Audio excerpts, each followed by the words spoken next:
Bonjour à tous, c'est Bouge la France, toujours au cœur du salon de l'agriculture. C'est la dernière fois que nous y sommes.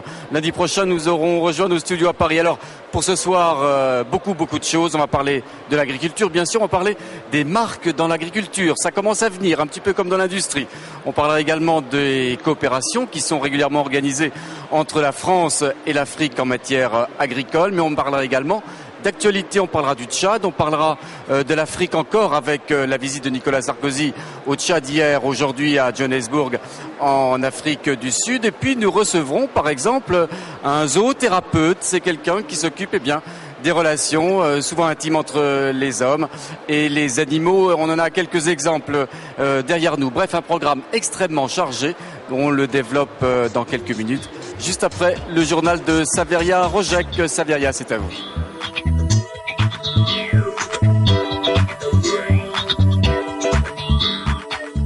Bonsoir et bienvenue dans ce journal. Je suis prêt à aller la chercher moi-même. La phrase est de Nicolas Sarkozy, le président qui, comme les proches d'Ingrid Betancourt, s'inquiète après les déclarations des otages libérés hier par les FARC. Selon sa fille Mélanie, Ingrid Betancourt n'en aurait plus que pour quelques semaines. Les explications de Fabrice Cunet. L'émotion a fait place à l'inquiétude et à la colère aujourd'hui. Après les déclarations de l'un des otages libérés par les FARC, selon lui, Ingrid Betancourt serait vivante, mais dans un état de santé critique. Les proches de la franco-colombienne ont lancé aujourd'hui un appel au président Alvaro Uribe pour qu'il négocie avec les FARC. Ingrid est en train de mourir. Elle est atteinte d'une hépatite depuis longtemps et cette hépatite est revenue. Et comme vous le savez, chaque fois qu'une hépatite revient, elle est de plus en plus grave. Nous estimons que les gestes de libération unilatérale effectués par la guérilla indiquent qu'elles ont levé pour partie leurs conditions d'intransigeance. Le martyr d'Ingrid Betancourt, c'est le martyr de la France. Ces mots sont de Nicolas Sarkozy, prêt à s'engager personnellement pour sa libération.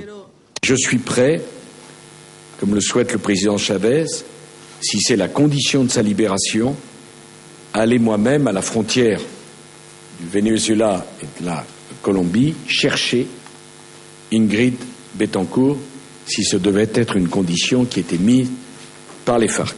Et la France en appelle à un geste humanitaire des FARC face à l'état de santé d'Ingrid Betancourt. Si jamais il commettait la faute de la laisser mourir enchaînée, eh bien jamais les FARC ne pourraient avoir une crédibilité vis-à-vis de qui que ce soit. Pour l'heure, les FARC exigent un retrait militaire dans la région avant toute nouvelle libération. Ingrid Betancourt est la seule femme détenue par la guérilla marxiste. À 46 ans, elle a déjà passé plus de 6 ans dans la jungle colombienne. Puis j'ajoute ce soir que François Bayrou dénonce les indulgences coupables à l'égard de la guérilla des FARC. Un mort, 40 blessés, dont un grave, c'est le bilan de l'explosion accidentelle d'une canalisation de gaz dans le centre de Lyon. La ministre de l'Intérieur, Michèle Lemaré, regrette que toutes les procédures de sécurité n'aient pas été suffisamment prises en compte.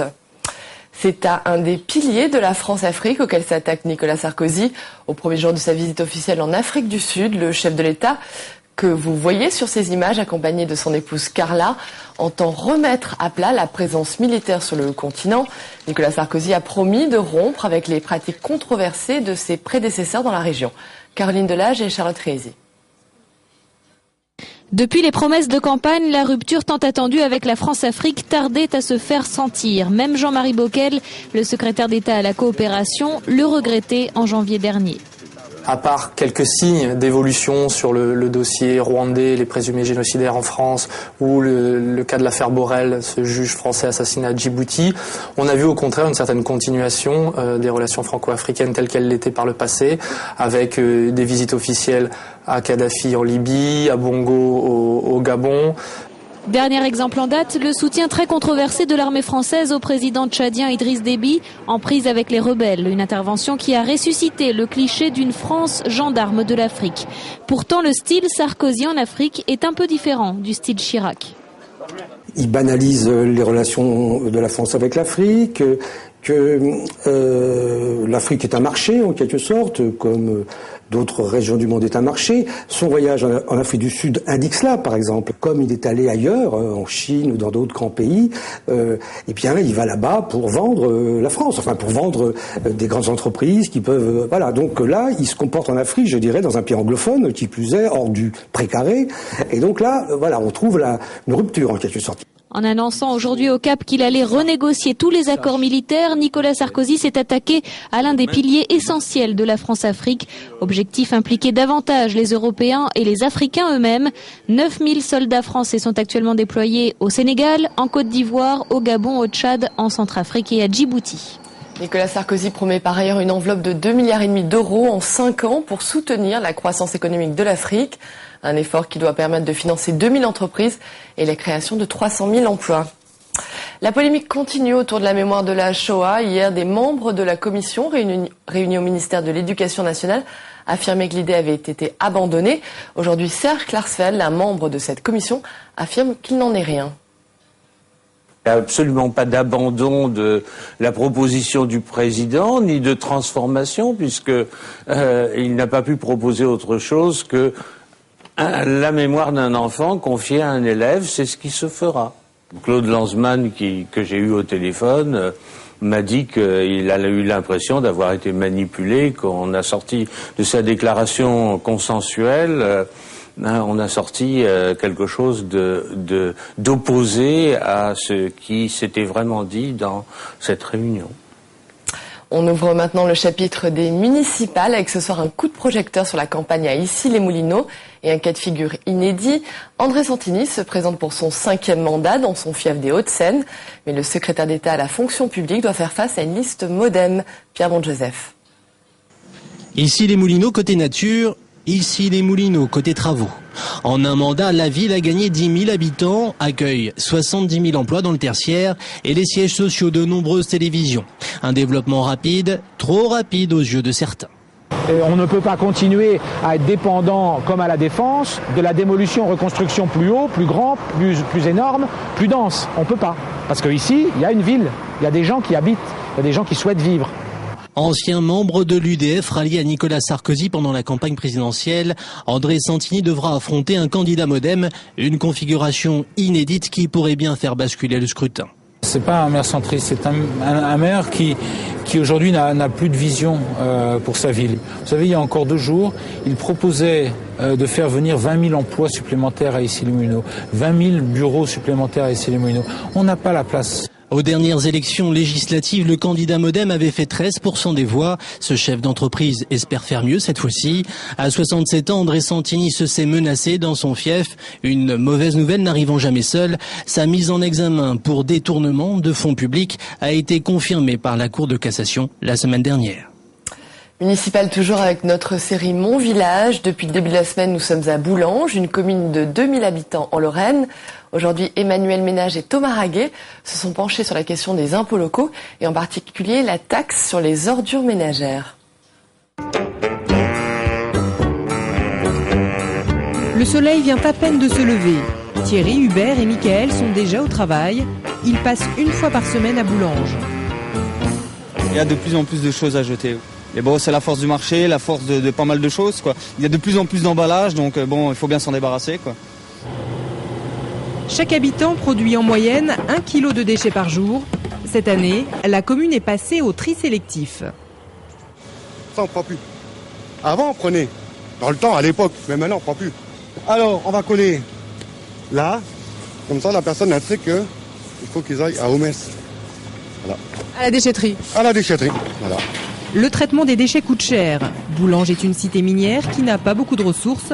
Alors depuis peu, le village partage les frais avec les communes voisines. Mais le système n'a pas que des avantages.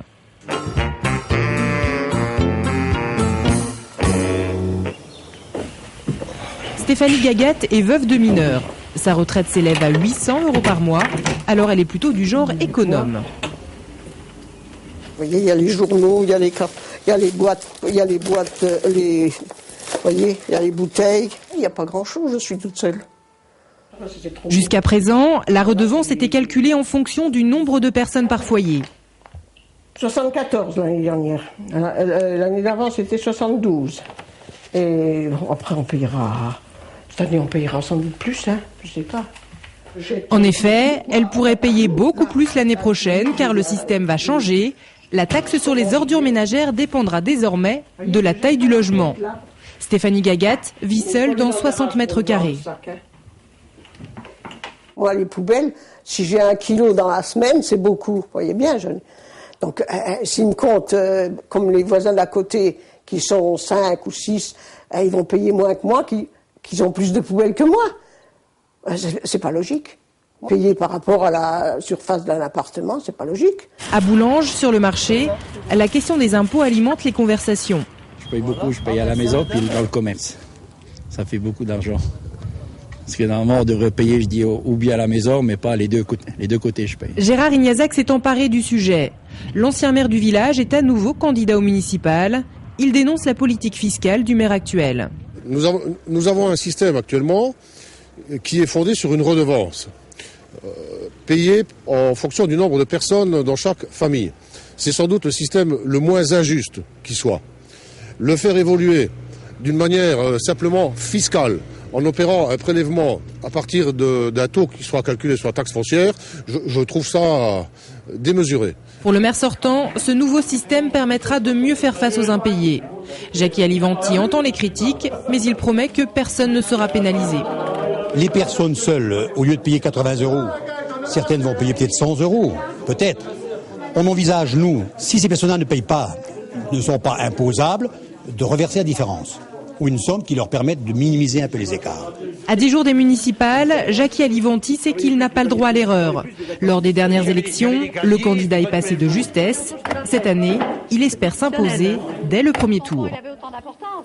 C'est la fin de ce journal. Tout de suite, vous retrouvez Pierre-Henri Gergonne et ses invités au Salon de l'Agriculture. Allez, merci beaucoup Saveria, c'est l'heure de l'économie avec cette nouvelle qui rime un petit peu avec la météo du jour. Le moral des Français est en berne et ce n'est pas sans conséquence sur l'économie française. Je retrouve avec un plaisir toujours renouvelé Jean-Louis Gombaud.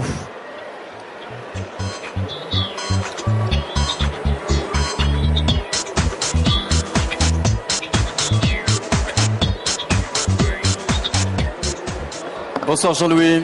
Bonsoir Pierre-Henri. Alors hier on évoquait un record historique, celui de la parité euro-dollar. Nouveau record historique ce soir dans un tout autre domaine, celui du moral des Français. Visiblement les Français ont le moral dans les chaussettes. Alors ce moral des Français finalement c'est un indicateur un peu singulier, un peu particulier. Comment le mesure-t-on ce moral des Français? Alors c'est un indicateur que publie chaque mois l'INSEE qui a calculé la chose de façon suivante. On interroge les Français, un échantillon de Français sur qu'est-ce que vous pensez de l'évolution de votre pouvoir d'achat, de l'évolution de l'emploi, de l'opportunité ou pas de procéder à des acquisitions, des achats importants. À chacun de ces postes, vous affectez une pondération et au bout d'un moment, vous arrivez donc à un indice global. Et cet indice global, ce mois-ci, a atteint son plus bas historique depuis qu'il existe, 1987. Il a baissé encore d'1 point au mois de février, après avoir baissé de 5 points au mois de janvier. Mais finalement, est-ce que les Français aujourd'hui ont des raisons d'avoir le moral aussi bas, d'avoir le moral en berne? Alors, ce qu'il faut dire, c'est que depuis qu'existe ce genre d'enquêtes qui sont dans toute l'Europe, les Français sont toujours les plus pessimistes d'Europe. C'est quelque chose de parfaitement systématique. Et quand on regarde l'ensemble des séries depuis 87, on s'aperçoit qu'il y a toujours en France plus de pessimistes que d'optimistes. On n'a jamais connu un moment où il y avait plus de gens optimistes sur l'avenir que de pessimistes. Voilà 20 ans qu'existe l'indice, et on est toujours là. Donc, quelque part, est-ce qu'ils ont raison? Non, ils auraient plutôt tort d'être foncièrement et en permanence plutôt pessimistes. Ce qu'il a dit ces derniers mois, qu'est-ce qui s'est passé? Il y a 2 phénomènes importants. D'abord, un mouvement sur les prix qui a profondément perturbé les enquêtes. Les gens ont eu l'impression qu'on ne maîtrisait plus les prix alors qu'on s'était habitué depuis pratiquement une vingtaine d'années à avoir une inflation zéro, quasiment. À une inflation entre 0 et 2%. Deuxièmement, le problème de l'emploi, qui revient dans les enquêtes des ménages. Alors est-ce qu'ils ont tort, est-ce qu'ils ont raison? Pourtant le chômage baisse régulièrement depuis plusieurs mois maintenant. Et en 2007, il a encore baissé plus qu'il n'avait baissé en 2006. Mais ce qui est vrai, c'est que quand même la croissance économique n'est pas bien forte, pas bien vigoureuse, et ça ne peut pas être très très bon pour l'emploi, même si on pense que le chômage devrait encore baisser au cours de l'année 2008. Quant à l'inflation, on sait que le mouvement de dérapage que nous connaissons actuellement depuis pratiquement le mois de novembre, il devrait se calmer, disons, à la fin mars, quand l'ensemble des répercussions des prix des matières premières auront lieu sur les produits finis et que les accords entre la distribution et les fournisseurs seront alors achevés. Alors est-ce qu'on peut dire que le moral des Français est bas aujourd'hui, très bas, historiquement bas, peut avoir des conséquences sur la bonne marche, sur la bonne santé de l'économie elle-même? Alors, puisqu'on est au salon de l'agriculture, oui, c'est l'histoire de la poule et de l'œuf. Est-ce que c'est le moral qui fait la conjoncture ou est-ce que c'est la conjoncture qui fait le moral?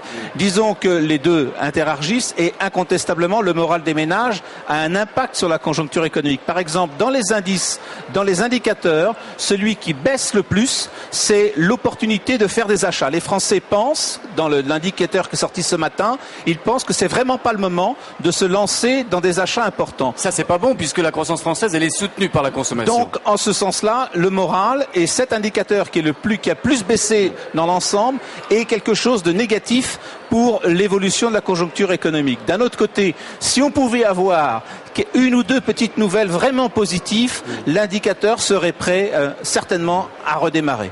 Merci beaucoup Jean-Louis pour vos éclairages une fois de plus lumineux. Autre chose, le phénomène commence tout juste à apparaître dans le domaine et le monde des produits agricoles, les fruits et légumes par exemple, c'est le phénomène des marques. Les marques, qui commencent à avancer. Je vous propose de regarder un petit reportage pour démarrer notre débat. Nous partons à la découverte d'une nouvelle marque d'un produit agricole, la pomme Choupette. C'est un reportage signé Yann Ledos et Guy Charon. Elle va bientôt envahir les étals du Grand Ouest. La Choupette, c'est son nom, est une variété de pommes hybrides cultivée dans le Sud-Sarthe. Ces deux producteurs, Charlie Gauthier et James Launay, sont les pionniers de cette nouvelle espèce. Ensemble, ils font aujourd'hui le pari de la grande distribution. C'est une pomme française, c'est une pomme du Val-de-Loire, qui a été créée dans le Val-de-Loire et qui n'a jamais été commercialisée. Donc c'est vrai que c'est un gros pari. Moi, personnellement, j'ai déjà 10% de mon verger qui est planté en choupette. C'est un vrai pari économique. C'est une variété qui est certes peut-être pas extraordinaire au niveau visuel, c'est une variété rustique, mais on s'aperçoit que les consommateurs changent et s'intéressent plus aux qualités gustatives du fruit plutôt qu'aux qualités visuelles. Les gens recherchent avant tout une pomme qui ait du goût plutôt qu'une belle pomme. La choupette est le fruit d'une recherche commune entre l'INRA et un institut privé. Il s'agit du mélange de deux espèces distinctes, l'une extrêmement résistante aux maladies, l'autre très riche en goût. Le résultat, c'est aussi un bonus pour l'environnement. La choupette nécessite 10 fois moins de traitements phytosanitaires que ses homologues. C'est un travail de 15 à 20 ans entre l'INRA qui va faire les recherches au départ sur la sélection à la résistance à la maladie, et puis avec le pépiniériste qui va faire dans plusieurs parcelles, sur différents sols, différents climats, donc regarder comment se comporte cet arbre pour aller vers l'arbre qui sera sélectionné. Dès la semaine prochaine, 300 tonnes de choupettes vont être proposées à des centrales d'achat du Grand Ouest. Si les consommateurs sont au rendez-vous, la production de cette pomme sartoise devrait doubler dès l'année prochaine. Voilà, et nous avons demandé à nos internautes amis de notre partenaire Le Figaro.fr, de dire ce qu'ils pensent des marques qui commencent à entrer dans ce domaine agricole. On en est encore bien loin que dans le domaine industriel. Je remercie nos invités qui sont sur ce plateau. Je vous présente Sylvain Brard, vous représentez la société Bluewell, et vous êtes chef de produit, d'un produit qui est devant vous, c'est des pommes, elles s'appellent Ariane, on va en parler dans quelques instants. Et en face de vous, je vous présente Guillaume Babst, vous êtes directeur du réseau national des épiceries solidaires. Là encore, vous nous direz en quoi consistent ces épiceries solidaires, et c'est un phénomène qui est, je crois, extrêmement intéressant. Sylvain Brard, le produit que vous avez devant vous, il s'agit d'une pomme, bien entendu, mais d'une pomme un peu particulière. Elle a un nom, elle a une marque.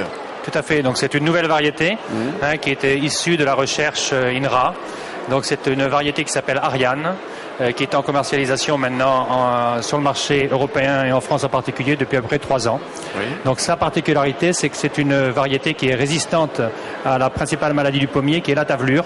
Et le fait qu'elle soit résistante, naturellement, ça nous évite de traiter chimiquement les vergers et d'apporter aux consommateurs un produit plus sain en respectant l'environnement. Donc beaucoup de travail d'élaboration d'un produit tel que celle-ci qui non seulement est bon, mais il est beau. Il est beau, il est rustique, il est ferme. Alors, il y a une très très bonne balance acidité-sucre. Donc, et on la présente donc au Salon de l'Agriculture dans le hall de 2 et on a énormément de succès. D'accord. Alors pourquoi lui avoir donné un nom à cette pomme ? Alors aujourd'hui, on rentre dans l'ère de la segmentation et on s'aperçoit qu'il y a de plus en plus de variétés de pommes qui ont des noms. Et on n'achète plus une pomme, on achète une Ariane, on achète une Pink Lady, on achète un produit qui est marketé. Et aujourd'hui, on a la possibilité, au niveau des stations fruitières, de segmenter en identifiant individuellement les fruits par un petit sticker avec le nom de la variété sur le fruit.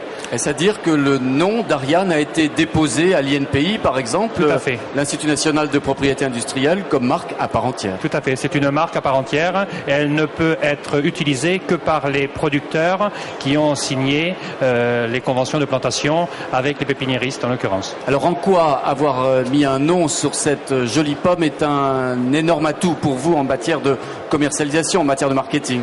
Alors c'est un atout parce que le consommateur peut la reconnaître. Quand il l'a goûtée dans le rayon, il peut la réclamer. Et c'est à nous, en tant que metteurs en marché, de pouvoir mettre en avant cette marque pour que les consommateurs puissent la retrouver. Donc aujourd'hui, on a des relations avec la grande distribution en particulier pour pouvoir mettre en avant le produit Ariane. Alors ce produit Ariane, il est produit un peu partout en France. Vous avez plusieurs points de production rassemblés au sein d'une seule entité.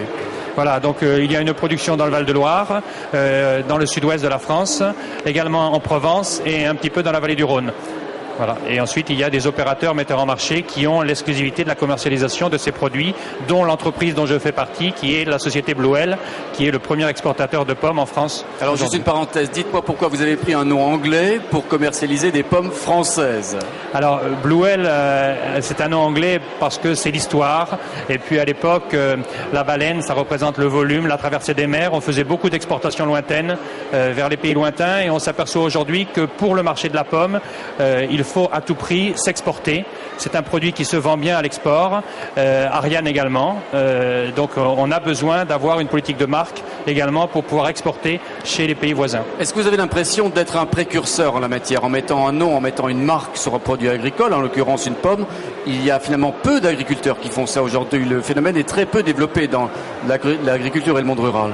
C'est assez nouveau, mais ça nécessite des moyens financiers assez importants, ça nécessite des référencements assez importants, mais je crois que le jeu en vaut la chandelle. C'est-à-dire, il faut monter des dossiers, il faut avoir des normes particulières, il faut payer cher? Pas payer cher, c'est la publicité qui coûte en fait, hein, mais il faut pouvoir avoir du référencement et le principal atout, c'est l'augmentation de la notoriété, puisque bien sûr les consommateurs sur ces nouveaux produits ne les connaissent pas et c'est à nous producteurs de les faire connaître et de les vulgariser. Merci beaucoup Guillaume Paps. Les marques, ça vous intéresse moyennement, j'imagine, dans le cadre des épiceries solidaires? Détrompez-vous, je pense que les marques c'est très important. Dis-moi ce que tu manges, dis-moi ce que tu portes, je te dirai qui tu es. Mais là, ça c'est valable pour des baskets, c'est valable pour des vêtements, pas forcément pour des fruits et légumes. Mais si, tout à fait. Détrompez-vous. Plus on est loin de la consommation, plus on a besoin de consommer ce qui nous ramène à être dans la réalité, être comme tout le monde. Et donc le fossé de l'intégration, il est aussi par le fait de ne pas consommer de la marque alimentaire ou marque fruits ou légumes ou marque vestimentaire. Alors, ces épiceries solidaires, c'est une très belle idée. Il s'agit de vendre des fruits et légumes et des produits alimentaires, de les vendre et de les vendre moins cher, 20% moins cher que dans les grandes surfaces habituelles, voire les hard discount. Oui, c'est même plus que ça, c'est 80%. C'est-à-dire que les épiceries solidaires, c'est une nouvelle forme d'aide alimentaire, qui est une forme participative, comme vous venez de le dire. C'est-à-dire que les gens qui sont orientés par les travailleurs sociaux sont des gens qui ont des faibles ressources, qui sont soit des gens travailleurs pauvres ou bénéficiaires d'allocations familiales ou du RMI, qui viennent orientés par un travailleur social et en fonction d'un projet qu'ils ont à mener, un projet personnel, payer une dette, mieux manger, partir en vacances, peuvent prétendre à faire leurs courses dans ces épiceries et passer à la caisse comme vous et tout à chacun ici et s'acquitter en gros d'une participation de 20%. Alors comment arrivez-vous à avoir des prix aussi bas sur des produits ? Alors, il y a plusieurs formes d'approvisionnement. Il y a d'abord, évidemment, le partenariat qui est mis en place avec les grands groupes de l'agroalimentaire qui ont tous intérêt à travailler dans un gagnant-gagnant. Alors pour plusieurs raisons. Soit ça peut être une politique d'image, souvent une politique d'image interne. Ça peut être simplement une gestion des surstocks et de leurs flux. Ça peut être aussi une envie de s'afficher comme entreprise citoyenne. Et enfin, ça peut être un intérêt financier puisqu'il y a une défiscalisation. Est-ce que vous avez envie de travailler avec une personne comme monsieur qui produit des pommes? Il a peut-être des surplus, que sais-je? Oui, alors justement, votre question elle est doublement pertinente. Le ministère de l'Agriculture, Viniflore, le ministère des Affaires sociales et derrière ça Bruxelles nous ont confié une étude qui démarre ce mois-ci, qui est la complémentarité entre les dispositifs d'aide alimentaire en France et puis la gestion de la surcrise agricole. C'est-à-dire qu'on est chaque année, mais je passe à votre contrôle, lié à des surproductions qui génèrent, pour réguler le marché économique, la destruction. Et donc une indemnisation à 30% en général du cours du marché vers l'agriculteur. L'idée de la mission qui nous a été confiée, c'est comment on peut mieux gérer ça, puisqu'aujourd'hui, seuls 3% de ces produits qui sont retirés des marchés vont vers l'homme. Et pour autant, on sait très bien que les publics dits en difficulté ne consomment pas des fruits et légumes. Une étude qui s'appelle l'étude Abena menée par l'INSERM il y a 2 ans rappelait que seuls 1% des gens en difficulté consommaient les 5 repères du PNLS, enfin les 5 fruits et légumes repères du PNLS 2 programme santé. Donc l'idée c'est d'articuler ça et comment du coup être dans un gagnant-gagnant. L'idée c'est que l'indemnisation serait à hauteur de 100% pour les agriculteurs, c'est-à-dire que quand ils nous donnent, ils ont une exonération beaucoup plus forte, une indemnisation beaucoup plus forte, et à nous d'imaginer comment transformer pour pouvoir stocker, gérer ces pics de production qui sont effectivement énormes. Donc, Monsieur Brard, vous êtes disposé à bien écouter, voire à travailler avec les épiceries solidaires, avec vos jolies pommes Ariane? Tout à fait, on peut essayer de trouver des ponts et des complémentarités pour pouvoir faire fructifier l'idée et améliorer la commercialisation de la pomme Ariane. Ouais. Guillaume Babb, vous avez fait vos affaires au salon de l'agriculture cette année? Grâce à vous, je vois que ça commence. Mais ce que je voulais vous dire, c'est que les consommateurs des épiceries, qui sont des consommateurs un peu particuliers aujourd'hui, seront les consommateurs de demain. Et ils l'ont bien compris, les entreprises agroalimentaires. Et sans doute toute la filière des fruits et légumes va le comprendre aussi. C'est-à-dire qu'on n'est pas pauvre à vie. On est à un moment de fragilité. Et si on crée aujourd'hui des repères d'utilisation de marque, si on crée des repères liés au goût, alors demain on continuera à consommer ces produits. Et donc finalement, c'est un pari sur l'avenir. Quel regard portez-vous, ce sera ma dernière question, sur la polémique aujourd'hui sur le pouvoir d'achat et plus singulièrement sur le prix, l'augmentation importante des prix sur certains produits agricoles? Alors, ça pose différents problèmes. C'est évident qu'au niveau notamment des politiques européennes, vous savez qu'aujourd'hui Bruxelles donnait des compensations sous forme de blé, de viande et de céréales quand il y avait surproduction. D'abord, on sait qu'il y avait plus de surproduction. On a vu que le prix avait effectivement totalement augmenté. Aujourd'hui, c'est un vrai problème de santé publique et je crois que les élus commencent à vraiment prendre le problème par cet angle-là. Il s'agit non plus de donner à manger à des gens, il s'agit de travailler sur la qualité, sur la santé. Et nous menons une mission expérimentale aussi avec le ministère et différents partenaires privés qui est de référencer 150 produits de bonne qualité nutritionnelle pour permettre aux gens de refaire à manger, de se redonner l'envie de consommer et de consommer de manière correcte. Et là, il y a un vrai enjeu parce qu'effectivement, nos publics aujourd'hui sont dans l'incapacité de continuer à s'alimenter étant donné les prix de la grande distribution aujourd'hui. Alors maintenant, est-ce que c'est la grande distribution qui est dans l'œil du cyclone? Je ne veux pas. C'est un autre débat qu'on a déjà fait sur le plateau de Public Sénat. Merci messieurs de votre visite. On va passer à autre chose. Vous savez, c'est un petit peu l'esprit de cette émission. Bouge la France. Au salon de l'agriculture, il y a énormément de représentants de pays africains, du monde agricole africain. Une agriculture toujours vitale pour des pays souvent en but au problème de la faim, un problème majeur qui demeure. Où en sont les relations entre la France et l'Afrique en matière agricole? Eh bien, nous en parlons dans quelques instants avec nos invités.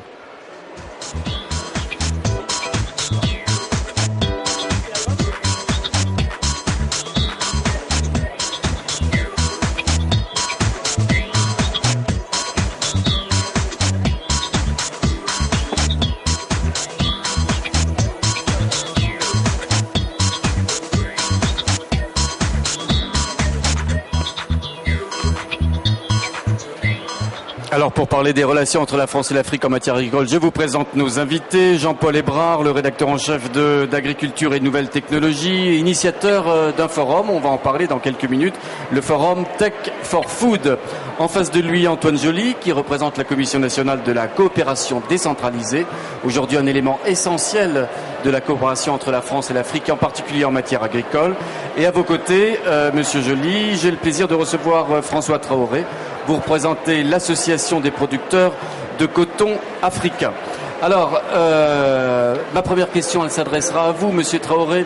Vous avez dit récemment dans un article, dans une interview, que le monde riche, j'allais dire, dont la France, bien entendu, fait partie, regardait mal la manière dont le monde agricole africain travaillait. Il travaille dans un certain esprit, il travaille avec certaines méthodes, des méthodes, un esprit qui, selon vous, l'Occident, le monde riche, les pays développés doivent savoir prendre en compte. Prenez votre micro, Monsieur Traoré. Oui, je pense que l'Afrique de nos jours fait partie des continents où on peut trouver de 70 à 80% de la population vivant du monde rural. Alors, ça, c'est quelque chose en matière de population qui nécessite un regard.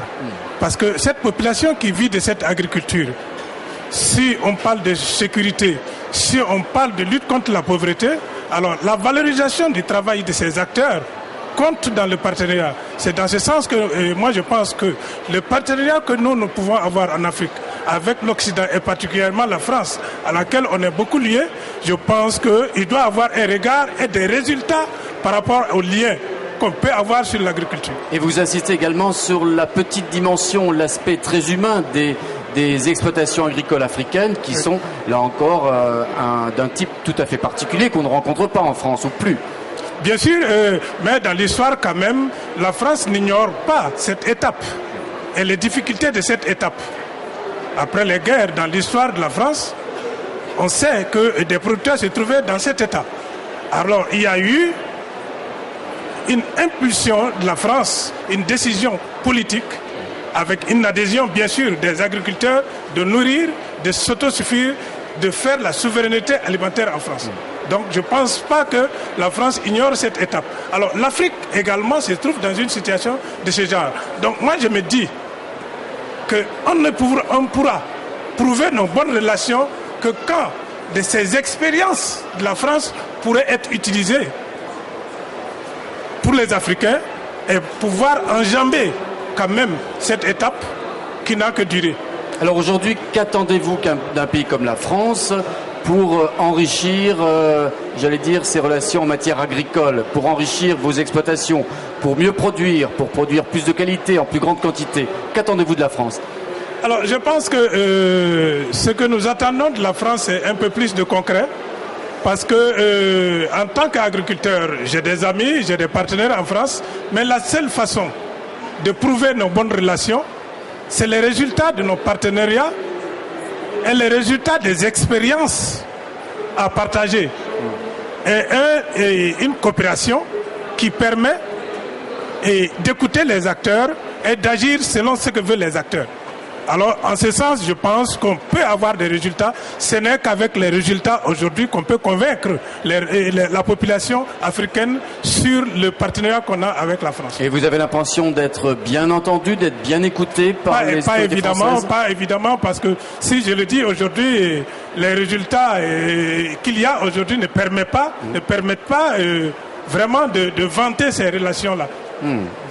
Antoine Joly, pour la coopération décentralisée, vous êtes un spécialiste de ces relations entre la France et les pays, j'allais dire, moins riches que la France en matière de coopération décentralisée. Juste une définition de ce mot un peu barbare, de ce mot un peu technocratique, coopération décentralisée. Ça veut dire quoi? La coopération décentralisée, c'est la coopération menée par les collectivités françaises, les villes, les départements, les régions qui depuis maintenant de nombreuses années ont décidé d'avoir une action internationale. Ça a commencé avec l'Allemagne et puis ça continue beaucoup avec l'Afrique. Et j'écoutais notre ami Monsieur Traoré et au fond je me disais que la coopération décentralisée, la coopération menée par les collectivités territoriales est une réponse à cette demande. Ce n'est pas la seule. Je crois qu'il faut avoir conscience que des grands programmes de développement agricole sont nécessaires, mais on voit bien aussi que le développement, c'est d'abord l'affaire de territoires locaux, c'est l'affaire d'acteurs, comme ça a été dit, et au fond, les collectivités locales françaises, les autorités locales, les services des collectivités territoriales savent faire ça, mobiliser des acteurs vers une dynamique de territoire. Et c'est au fond ça qu'elles peuvent partager avec d'autres acteurs et effectivement sur des actions qui sont des actions très concrètes. Et je crois que c'est ce qu'attend effectivement l'Afrique. Tout à fait. Est-ce que la coopération décentralisée, c'est-à-dire des relations entre les départements, entre les villes, avec certains partenaires africains, on parle de l'Afrique, c'est finalement la bonne mesure de l'aide internationale en matière agricole?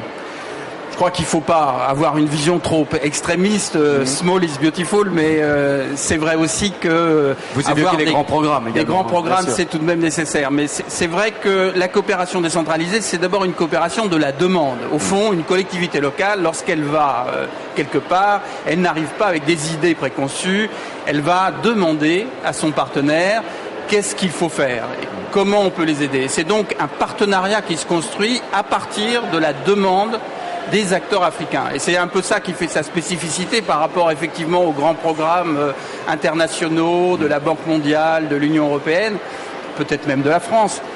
C'est effectivement une politique de l'offre. On va aider telle filière, alors que là, il s'agit de construire effectivement quelquefois dans des micro-projets, sur des petites réalisations, mais c'est important, c'est là que se joue souvent le problème de la faim. On sait bien qu'en Afrique, il y a beaucoup de gens qui meurent de faim, et si on les aide à faire du maraîchage, si on les aide à développer des filières locales, on aura résolu une partie des difficultés. Et ça ne se construit effectivement qu'en partenariat, et la coopération menée par les collectivités locales, de ce point de vue, est un complément très, très nécessaire des grandes actions menées par les États et les organisations internationales. François Traoré, vous êtes en contact avec des collectivités locales françaises, avec des départements, des régions, des villes, pour mieux travailler encore. Je pense en particulier à votre secteur, le secteur cotonnier. Oui, effectivement, et comme il vient de le décrire, c'est un partenariat d'acteur en acteur. C'est très important et vous savez très bien que c'est à ces derniers moments-là que ces partenariats s'installent.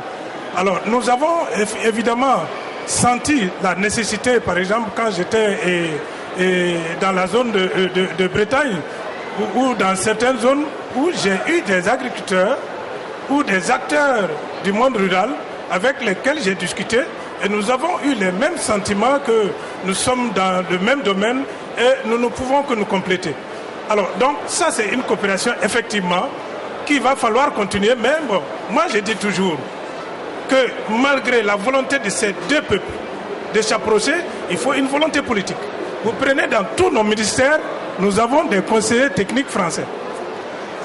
Alors, si réellement cette population, en Occident, c'est elle qui vote les politiques, chez nous, c'est elle également qui vote les politiques.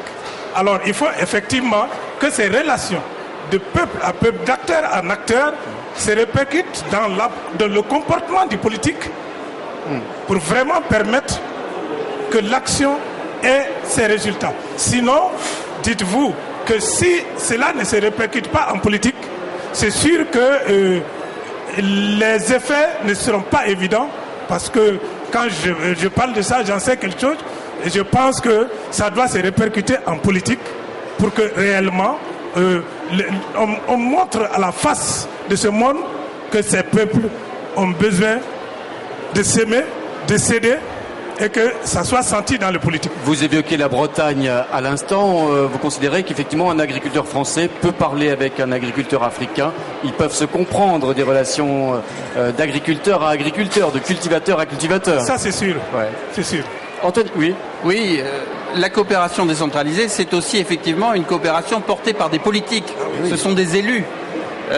Des présidents de région, des avec maires, une volonté des politique. présidents de conseils généraux qui effectivement expriment une volonté politique. Il y a une volonté politique de la région Bretagne pour aider le coton au Mali et au Burkina Faso.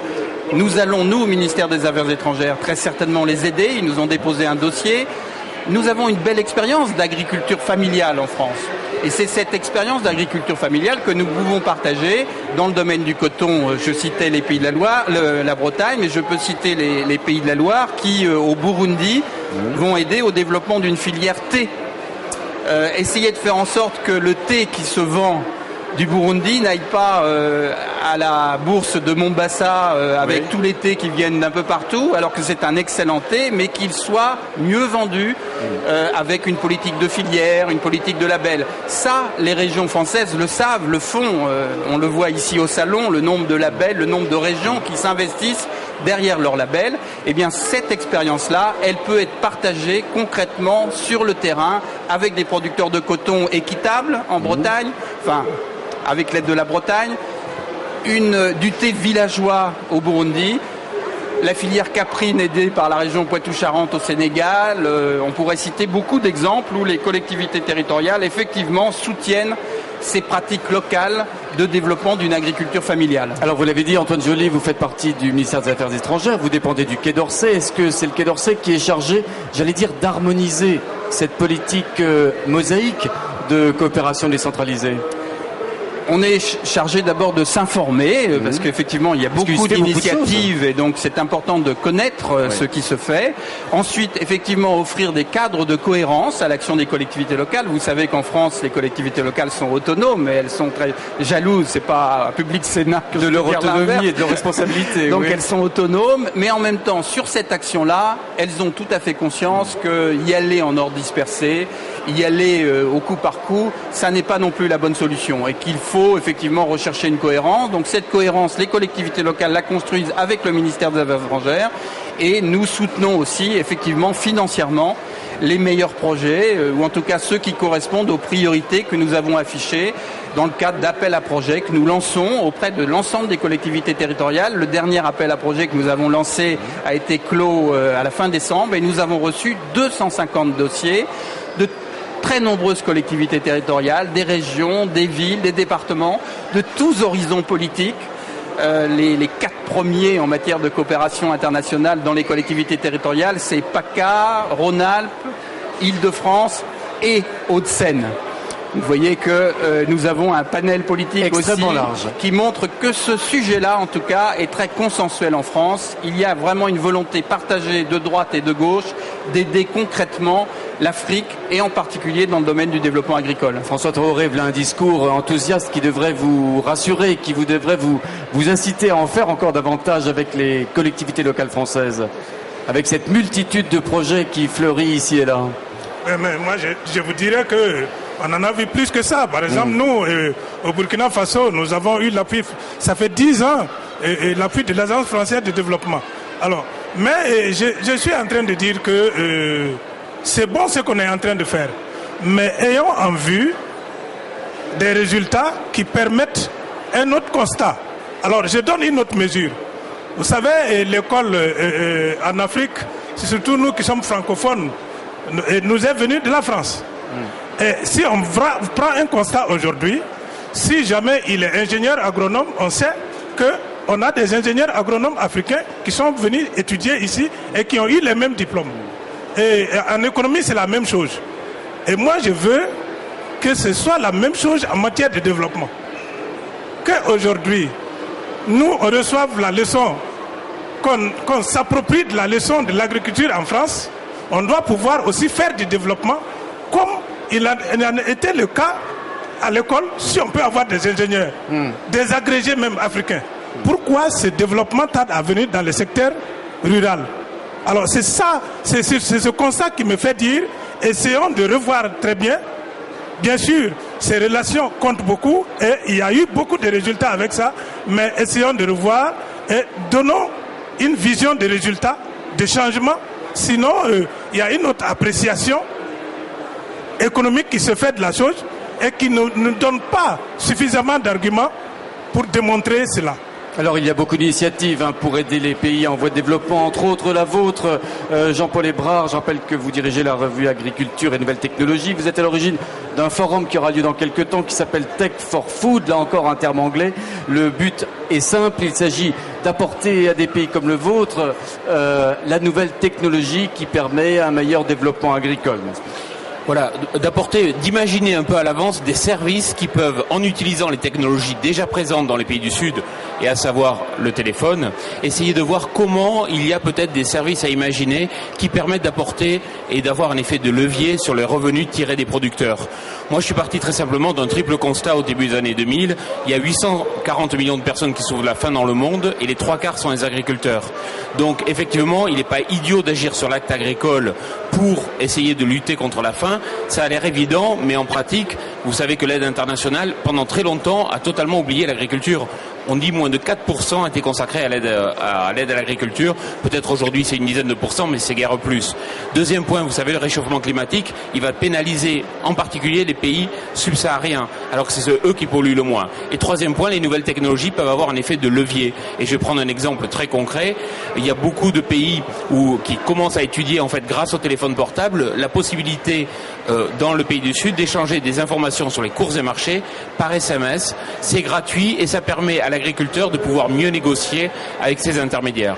François Traoré, ça vous intéresse, ces nouvelles technologies? Est-ce que vous les utilisez déjà? Le téléphone, par exemple, pour l'industrie du coton, voire d'autres choses qui arrivent et qui sont déjà chez nous et qui vont arriver chez vous en matière technologique pure d'agriculture? Oui, je dirais que c'est une très bonne appréciation de cette technologie parce que dans l'histoire de l'association des producteurs de coton, c'est avec le net que nous avons interpellé l'EMC contre les subventions. Alors moi, dans l'association des producteurs de coton, l'Union nationale qui est la structure burkinabé des producteurs de coton, en matière de technologie, nous avons des conventions avec des groupes, des sociétés qui permettent de mettre en liaison 300 numéros et en flotte, c'est un forfait que nous payons, ça nous permet de communiquer toute la journée. Alors une information chez nous, 1 heure suffit pour qu'on donne l'information à tous les producteurs de coton du Burkina. Jean-Paul Hébrard, on a parfois l'impression que l'Afrique n'a pas de leçons à attendre de nous en matière de nouvelles technologies. Pas du tout, et même les services, ce qui est intéressant, c'est que c'est les pays du Sud eux-mêmes qui inventent les services, les plateformes web, les plateformes Internet, et ça c'est vraiment intéressant parce que c'est pas une coopération nord-sud, c'est avant tout une coopération sud-sud. Bon, il faut de l'argent pour faire tout ça, pour exporter ces technologies prometteuses. Aujourd'hui, un terrien sur deux a le téléphone portable. Donc ça, il faut bien l'intégrer. Les technologies satellites, les satellites ils font le tour de la Terre, ils prennent des photos du Sud comme du Nord. Donc ces images satellites qui peuvent aider l'agriculture à mieux apprécier des situations de famine qui naissent, par exemple, il faut savoir qu'elles sont disponibles. Il faut juste plutôt favoriser leur développement et l'accès pour les pays du Sud à ces nouvelles technologies. Alors ce forum Tech for Food, il aura lieu quand et où? Alors il a déjà eu lieu, il a eu lieu mardi 26 février, il a réuni effectivement des experts. Il y aura des suites, bien sûr. Voilà, et chaque année on va essayer. Le but pour l'instant, on est vraiment encore un peu à la préhistoire dans ce domaine. Mais dans quelques années, on le voit déjà d'une année sur l'autre, il y a des initiatives très intéressantes. Il y a eu un expert des Philippines qui est venu, qui a expliqué comment avec des micro-pompes solaires et des cartes prépayées, il était possible, de pouvoir mettre en place des micro-pompes dans des endroits très localisés et pouvoir apporter de l'eau à des petites parcelles d'irrigation. En tout cas, j'imagine qu'on pourra avoir l'ensemble des conclusions de ce forum, de ce colloque dans votre revue Agriculture et Nouvelles Technologies. C'est un mensuel, je crois, un mensuel de mars peut-être, très certainement. Voilà, et sur le site www.techforfood.com. Merci beaucoup à vous de nous avoir rendu visite. Messieurs, on va parler de l'Afrique encore, mais pas de coopération agricole. L'Afrique qui est au centre de l'actualité du jour avec la visite, vous le savez, de Nicolas Sarkozy au Tchad et en ce moment même en Afrique du Sud, à Johannesburg. Le Tchad qui sort d'une période de tumulte et où on s'interroge toujours sur le sort d'opposants tchadiens, d'opposants au président Idriss Déby. Je reçois Delphine Djiharibi, avocate tchadienne.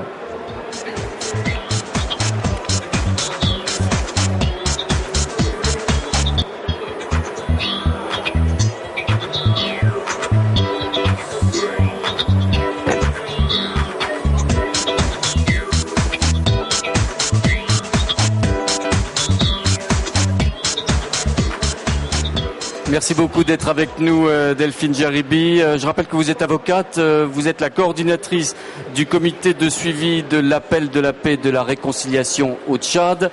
Le Tchad où Nicolas Sarkozy était en visite hier soir. Est-ce que selon vous, cette visite du président français était une visite utile ? Nous pensons qu'il n'était pas du tout opportun. Parlez bien dans le micro, madame. Ça va comme ça ? C'est parfait. Nous pensons qu'il n'est pas du tout opportun pour le président Nicolas Sarkozy de se rendre au Tchad en ce moment, surtout qu'il avait dit qu'il conditionnait sa visite au Tchad par la libération des opposants politiques qui avaient été arrêtés par les forces de sécurité. Bon, le problème, c'est que l'opportunité de sa visite ne se pose plus puisque cette visite a eu lieu. Alors, est-ce qu'après coup, vous pensez néanmoins que cette visite a pu apporter quelque chose de concret quant au sort des deux opposants tchadiens ? Non, justement, parce qu'à l'heure où nous parlons, nous n'avons aucune nouvelle sur les deux opposants. On ne sait pas où est-ce qu'ils sont, qu'est-ce qu'ils sont devenus. Et nous sommes profondément inquiets que cette situation perdure. Nicolas Sarkozy a dit lors de sa visite qu'il avait obtenu du président Idriss Déby qu'une commission d'enquête internationale devrait être mise en place pour faire la lumière sur cette situation. Voilà, Idriss Déby l'a confirmé, c'est la création de cette commission d'enquête. Mais de toutes les façons, nous pensons qu'une commission d'enquête ne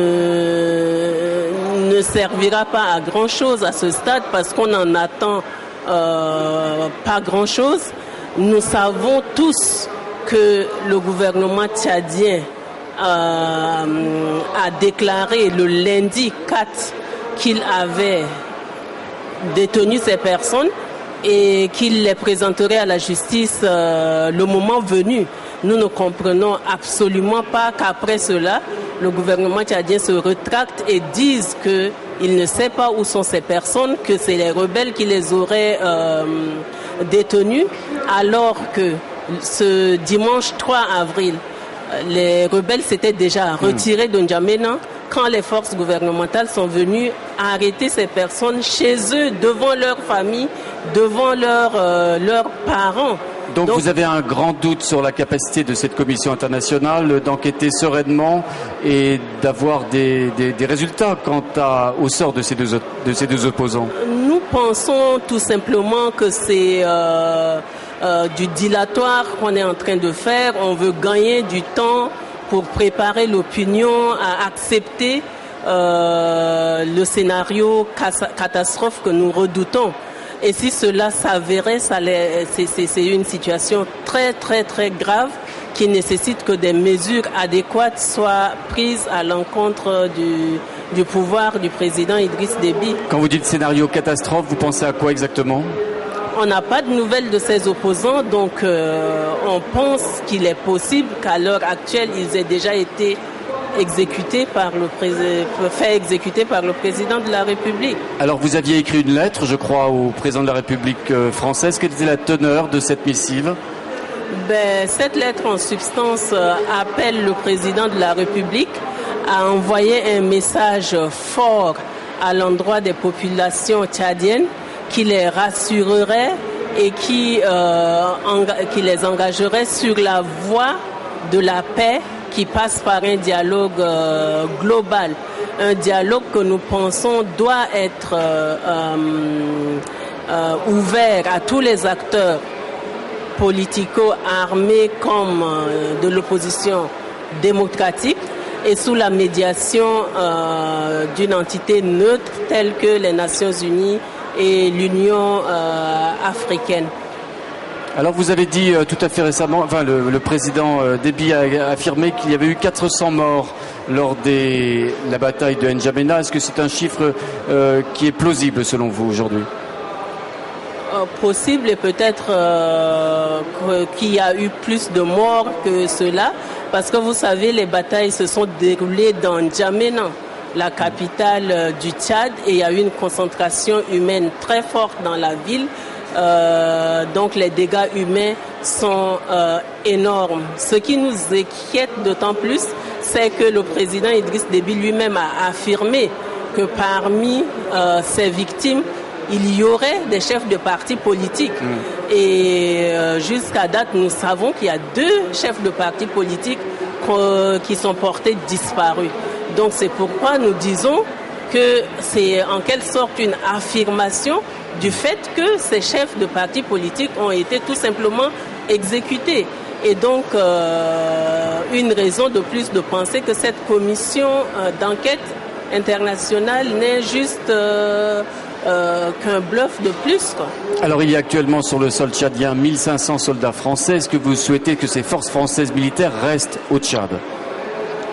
Nous pensons dans une dimension où le processus de paix se mettrait en place au Tchad, que le fort et l'antenne Épervier pourraient sécuriser ce processus et faire renaître la confiance pour que les acteurs politiques armés et non armés puissent discuter des solutions possibles pour sortir le Tchad de cette crise. Et d'une manière plus générale, Nicolas Sarkozy a déclaré tout à l'heure à Johannesburg qu'il allait renégocier tous les contrats militaires passés entre la France et les pays africains. Ça va dans le bon sens selon vous ? Ce qui est une très bonne chose. Seulement, nous pensons qu'un vrai débat aura lieu autour de cette négociation à l'Assemblée nationale française et que les sociétés civiles des pays concernés puissent avoir voix au chapitre pour que sorte de cette négociation une coopération militaire en faveur de la protection des populations, en faveur du développement. Merci beaucoup de votre visite et de votre témoignage. Madame, nous serons très attentifs sur Public Sénat à l'évolution de la situation au Tchad et en particulier à la situation de ces 2 opposants que nous avons vécu aujourd'hui. Merci Madame. Merci. L'actualité en France, c'est également cette polémique, vous le savez, née des propositions de Nicolas Sarkozy d'associer les jeunes enfants des écoles primaires aux 11 000 jeunes victimes de l'Holocauste nazi. Une proposition, vous le savez, qui a suscité de très très nombreuses réactions. Hier, une réunion de concertation s'est soldée par des conclusions on ne peut plus floues, c'est le moins qu'on puisse dire. J'y reviens tout de suite avec mes invités.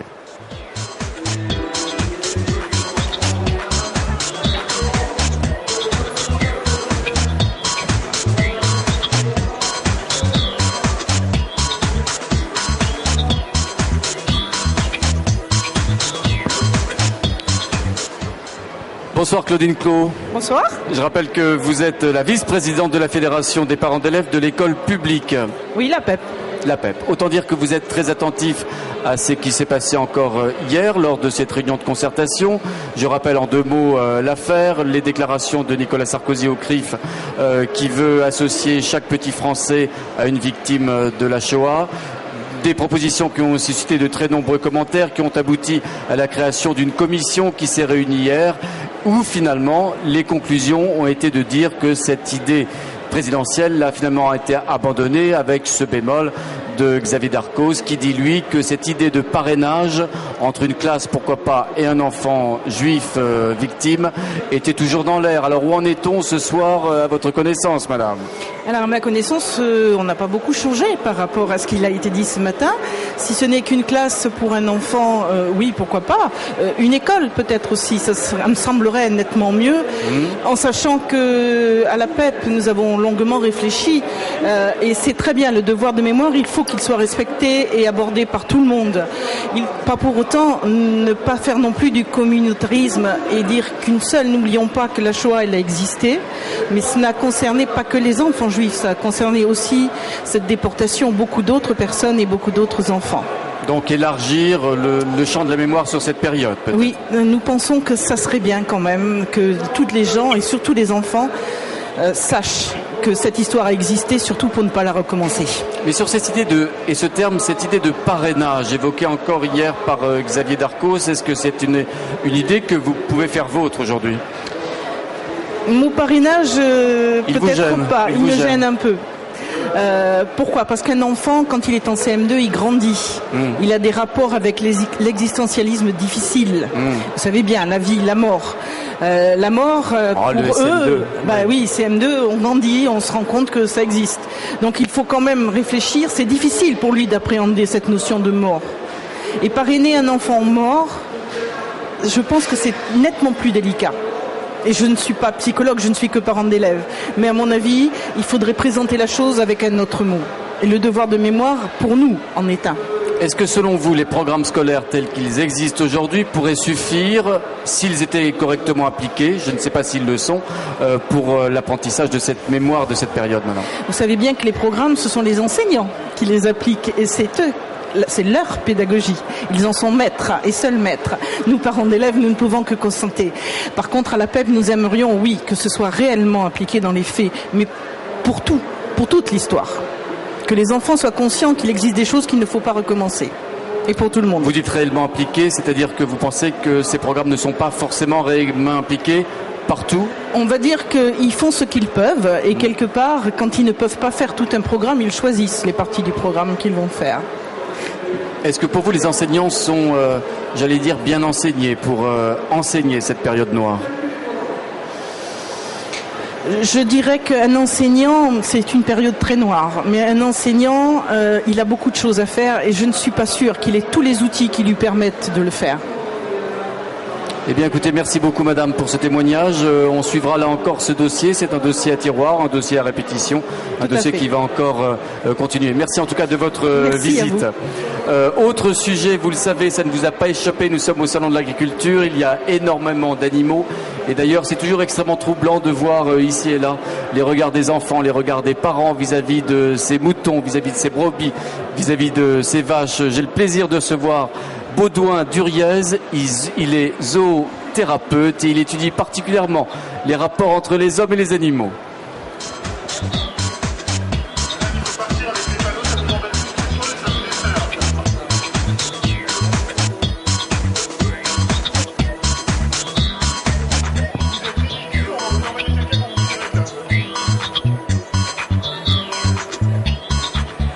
Bonsoir Baudouin Duriez.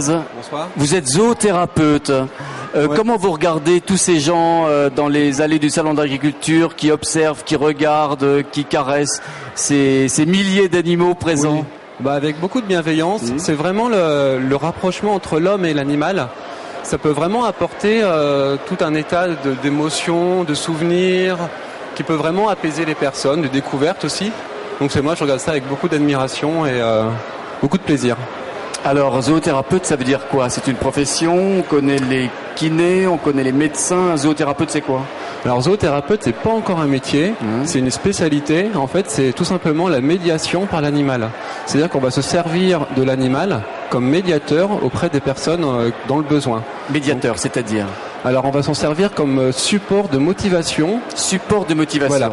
C'est-à-dire que tout simplement, les personnes qui sont handicapées mentaux ou alors personnes atteintes de démence Alzheimer, on peut pas leur expliquer, leur faire faire des ateliers ou des exercices juste avec des consignes.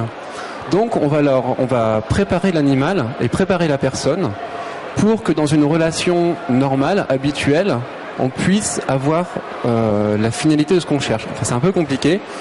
Ça veut dire que tout simplement, on va se servir des habitudes des personnes envers les animaux pour atteindre des objectifs. Alors prenez un exemple. Par exemple, tout simplement, c'est qu'on va demander à une personne âgée qui s'est cassé le bras de faire la rééducation fonctionnelle, motrice, du membre supérieur. Si cette personne est atteinte de démence, on pourra pas lui demander, le kiné ne pourra pas lui demander de faire un mouvement habituellement qui sert à la rééducation. Donc nous, on va intervenir avec le chien, tout simplement lors de brossage, et si on place la personne et le chien dans une bonne position, on va obtenir le mouvement souhaité. C'est tout simplement ça. C'est vraiment la thérapie assistée par l'animal.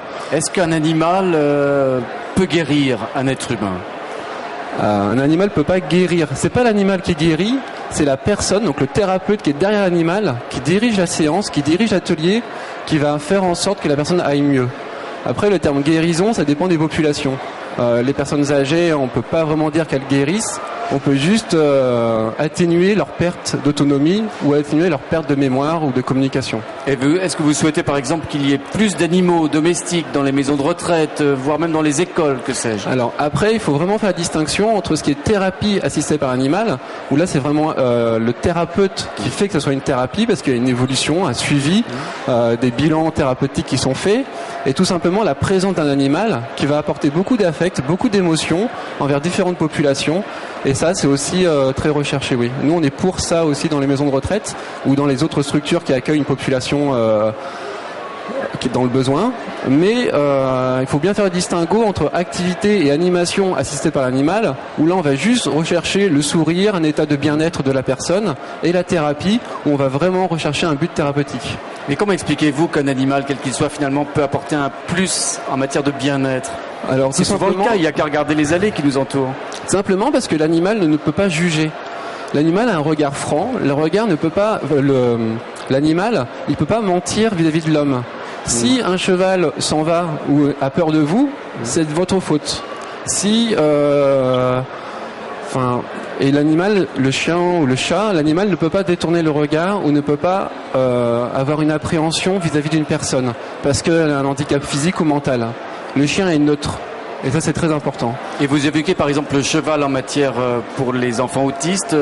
Pourquoi cette relation particulière entre le cheval et un autiste? Alors, c'est pas trop pour l'autiste. On va plutôt ça privilégier pour les personnes délinquants ou qui sont en marge socialement, parce que l'animal apporte un cadre à respecter. C'est une relation de confiance qu'on met entre le cheval et l'homme. Si l'homme veut approcher le cheval, il faut qu'il ait un certain respect du cheval. Et là, le cheval va pouvoir accepter la présence de la personne.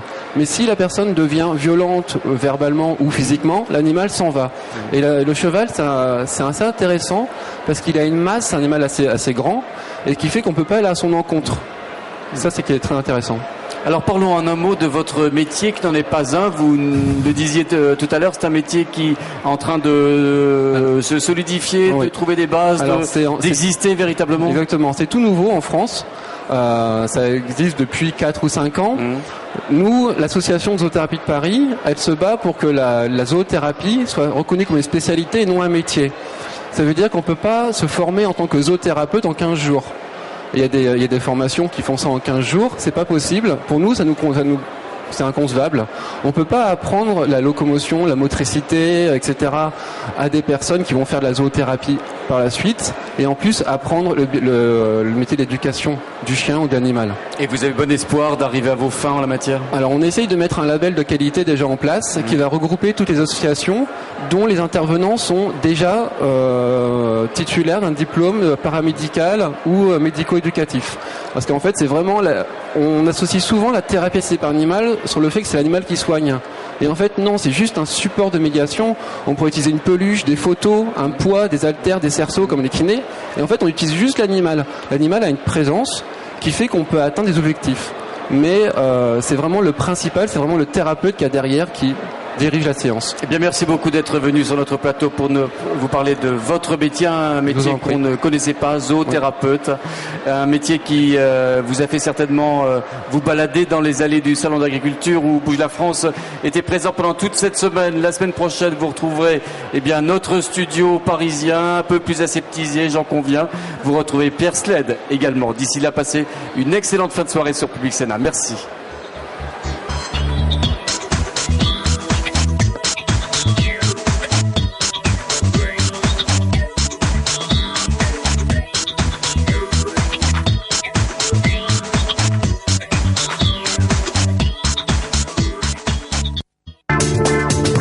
Souhaitez réagir à cette émission, poser des questions, débattre, regarder en accès gratuit et illimité la chaîne en temps réel ou les programmes en VOD, rendez-vous sur www.publicsénat.fr.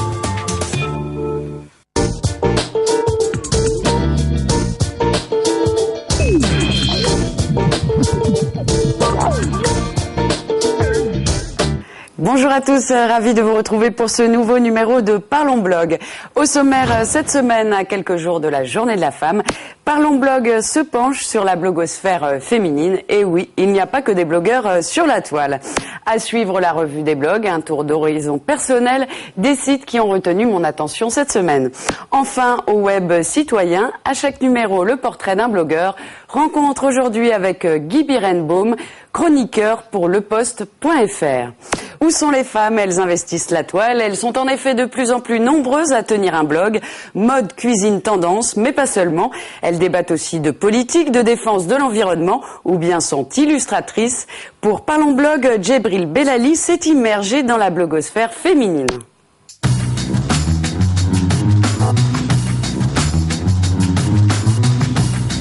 La blogosphère serait-elle devenue un monde de filles? En tout cas, des milliers de blogs sont consacrés aux femmes ou tenus par des femmes sur la toile. Au point que 54% des blogueurs seraient en fait des blogueuses, selon Médiamétrie. Dernière mode, déco branchée ou recettes de cuisine bio, la plupart de ces blogs de filles affichent des thématiques bien féminines. Exemple avec Cathy Bord, cette illustratrice raconte sur son blog un peu de sa vie de femme enceinte, une expérience forcément féminine, et Cathy affiche la couleur.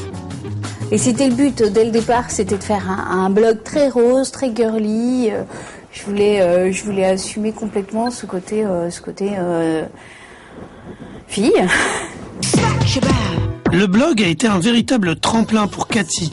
C'est ici que des éditeurs ont repéré son talent et lui ont permis de sortir son premier album.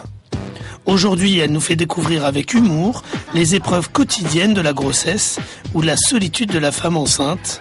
Et son univers n'attire pas que des femmes. J'ai plein de lecteurs garçons qui sont justement attirés par l'univers un petit peu féminin, qui ont l'impression de rentrer dans un boudoir de filles. Mais parfois, ce sont des blogueuses qui sortent de leur boudoir. Là, j'ai fait une petite sélection d'articles que j'ai publiés dans l'année qui vient de passer. Celui-là a bien marché sur tout ce qui est OGM et toxique. Les gens, c'est un sujet qui les intéresse vraiment beaucoup. Depuis 2006, Anne-Sophie Novelle anime un blog consacré à l'écologie. Pour elle, les blogs politiques restent encore un univers masculin. Le fait d'être une femme, on partage des idées, donc que ce soit une femme ou un homme, je pense pas que ça change quelque chose, mais bizarrement, le constat est là, les femmes bloguent moins sur ces sujets-là. On est vraiment minoritaires. Alors, les blogueuses sont-elles condamnées à se limiter au maquillage et à la mode? Et combien de temps vous faites ça? Ça fait à peu près 8 mois qu'on a ouvert le blog. Les filles de Girl Power 3.0 travaillent dans les nouvelles technologies. Alors quand elles se réunissent, elles se filment et diffusent l'événement en direct sur leur blog. Une manière de s'imposer dans un monde d'hommes. En ce qui me concerne ainsi que d'autres, on se retrouvait souvent dans des endroits où on nous disait mais où sont les femmes? Tu es la seule, ou vous êtes deux, ou vous êtes trois. Et on s'est dit tant qu'à faire, pourquoi pas faire un rendez-vous sympa où on puisse se réunir. C'est des blogueuses bien sûr, mais il y a aussi des femmes qui travaillent dans les technos, qui s'intéressent à des thématiques autour des technologies. Et on puisse discuter ensemble en buvant un verre et en faisant connaissance. Entre deux verres, on échange des conseils et des contacts. Prochain rendez-vous le 8 mars pour la Journée de la Femme. C'est maintenant l'heure de la revue des blogs, une sélection personnelle de ce qui a fait l'actualité cette semaine sur le web. Je m'appelle Jean Sarkozy. C'est son choix, il sera candidat aux élections cantonales à Neuilly-Sud. C'est ce qu'a annoncé officiellement Jean Sarkozy, le fils du président de la République, le 20 février dernier. Déterminé, Jean Sarkozy demandait déjà 10 jours plus tôt à son père, Monsieur le Président, de ne pas s'immiscer dans la campagne. Si on veut faire de la politique, et que si on en fait ensemble, c'est parce qu'on a le feeling. Et que si vous êtes là ce soir, c'est parce que vous savez que notre ville, c'est pas une ville comme les autres. C'est une ville qui est capable d'élire à 80% un homme qui a été son maire. Et de lui dire quelques mois après, Monsieur le maire, qui est aujourd'hui notre président, on vous aime beaucoup, mais laissez-nous choisir. Est-ce que c'est vrai ou pas? Message entendu, Nicolas Sarkozy a déclaré depuis « Je suis un père qui aime son fils. Chaque parent doit soutenir ses enfants, mais les laisser décider de ce qu'ils doivent faire. » Fin de citation.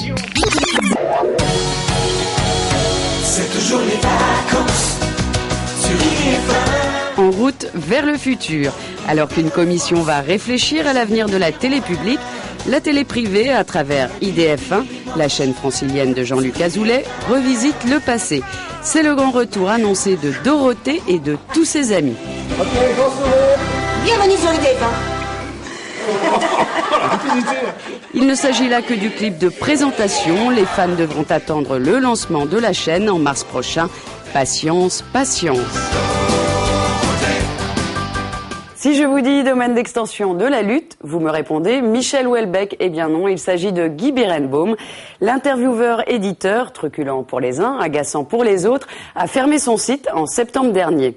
Il revient avec une rubrique « J'ai pas le temps » pour le poste.fr, des interviews vidéo des candidats aux élections municipales.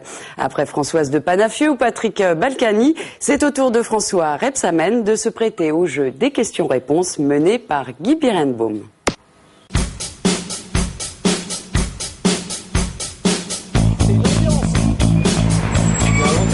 Comment allez-vous?